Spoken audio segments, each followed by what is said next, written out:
Agrarული უნივერსიტეტის ირგვლივ დაძაბულობა იმატებს ხმაური და კამათი ამჯერად უნივერსიტეტში განათლების მინისტრის მისვლას მოყვა.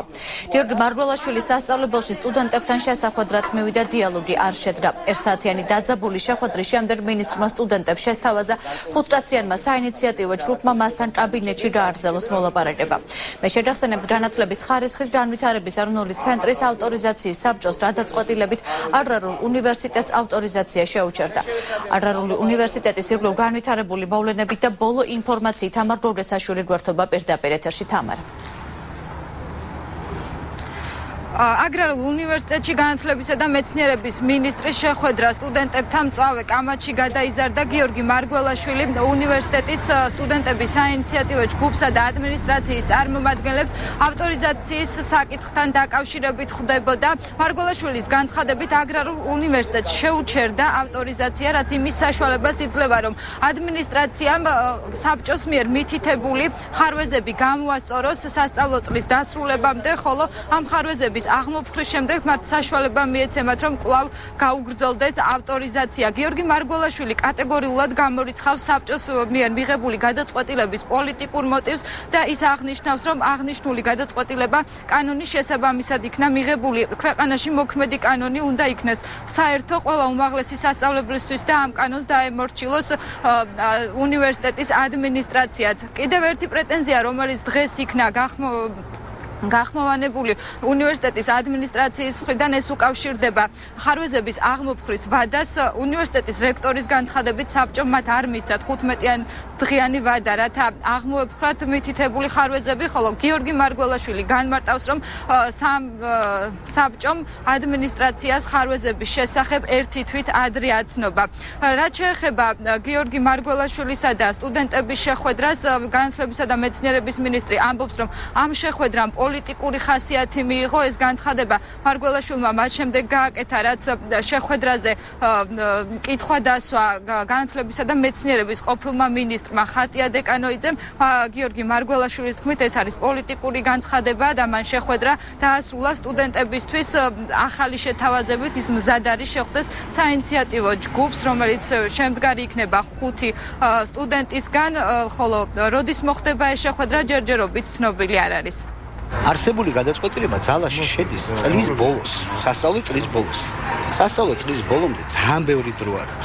თუ არ მოხდება ამ თემის პოლიტიზაცია და არ მოხერხდება, რომ მარტივ პროცედურას მოებას ყუდი პოლიტიკური, როგორც ამბობენ, მე ხარ ვიცი დეტალურად, როგორც ამბობენ, პრობლემები ძალიან მინიმალურია. მაშინ რაღაცეა ლაპარაკი. თუ ვაღიარებთ, რომ პრობლემებია, გამოსწორდეს ეს პრობლემები და თუ რამე უფლება დაირღვა, ბუნებრივია ეს უფლება აღდგენილი იქნება, მაგრამ ყველა შემთხვევაში მთავარი ამოსავალი იქნება კანონი.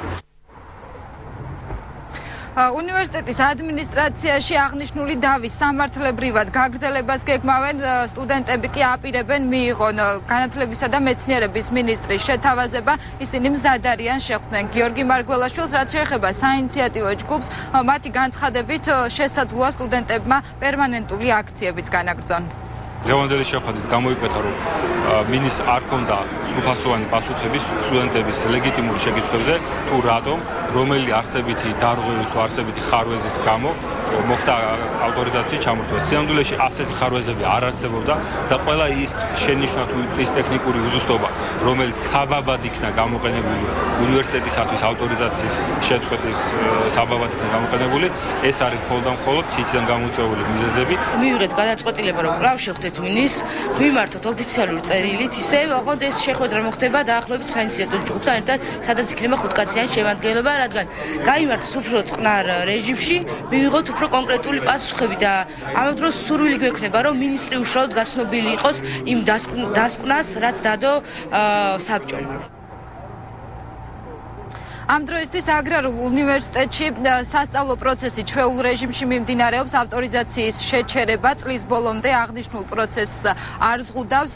რაც შეეხება განათლებისა და მეცნიერების მინისტრისა და სტუდენტების შეხვედრის დროს და ადგილს, ეს დეტალი დღის ბოლომდე გახდება ცნობილი. ჩვენ რამდენიმე წუთის წინ შეგვატყობინეს, რომ იგეგმება სპეციალური ბრიფინგი აგრარულ უნივერსიტეტში, თუ რა საკითხებს განიხილავს აგრარული უნივერსიტეტის ადმინისტრაცია. აღნიშნულ ბრიფინგზე მომდევნო საინფორმაციო გამოშვებებში შემოგთავაზებთ. დიდი მადლობა, ეს იყო თამარ გოგესაშვილი. აგრარული უნივერსიტეტის ირგვლივ განვითარებულ მოვლენებს შეერთებული შტატების ელჩი ცეხმაურება რიჩარდ ნორლანდის შეფასებით ამ ეტაპზე მნიშვნელოვანია აკადემიური და პოლიტიკური საკითხების ერთმანეთისგან გამიჯნა. ადრე იყო ბრალდებები, რომ ხშირად ხდებოდა აკადემიური და პოლიტიკური საკითხების ერთმანეთში არევა. ბრალდებები ისმის ახლაც, რომ დღესაც იგივე ხდება. ამდენად ეს თემა შესწავლა საჭიროებს. ეს განცხადება რიჩარდ ნორლანდმა დღეს დილით გააკეთა. მე დარწმუნებული ვარ, რომ მოხდება ამ თემის შესწავლა, ვინაიდან იყო ადრე ბრალდებები, რომ ხდებოდა აკადემიური და პოლიტიკური საკითხების ერთმანეთში აღრევა. ასევე გვესმის ბრალდებები, რომ ეს ამჟამადაც ხდება. ამდენად ეს თემა საჭიროებს შესწავლას, რომ უზრუნველყოფილი იყოს აკადემიური და პოლიტიკური საკითხების ერთმანეთისგან გამიჯვნა. აგრარული უნივერსიტეტისთვის ავტორიზაციის შეჩერების საკითხს ექსპერტი თორნიტე შარაშენიძე ეხმაურება მისი თქმით პრობლემის მოგვარებისთვის ავტორიზაციის ცენტრისა და უნივერსიტეტის ხელმძღვანელობა შორის დიალოგი აუცილებელია, რადგან სწორედ დიალოგის შემდეგ დაერკვევა არის თუ არა ცენტრის ეს გადაწყვეტილება პოლიტიკურად მოტივირებული. საჭიროა სტუდენტთა მეტი მუშაობა, საჭიროა რამდენად შედეგიანი იქნება ხა ეს წერილი ადრესატზე რამდენად იმოქმედებს ეს სხვა საკითხია. თავისთავად ის რომ მართველი კოალიციის ერთ-ერთი ლიდერი ასე წერილს აგზავნეს, ეს ნიშნავს იმას, რომ მართველი კოალიცია გადის მუშაობის სხვა რეჟიმში. მე მინდა მოვისმინო მეორე მხარეს არგუმენტები, რა იყო ეს რეალური საფუძველი, რამდენიმე ის გამოუსწორებელი პრობლემა რა ქონდა ამ უნივერსიტეტს, რის გამო შეურჩერეს ავტორიზაცია და მხოლოდ ამის შედეგი შემიძლია ვიმსჯელო, რამდენად არის პოლიტიკური, სწორედ ამის შემდეგ თუ გამოჩნდება მხოლოდ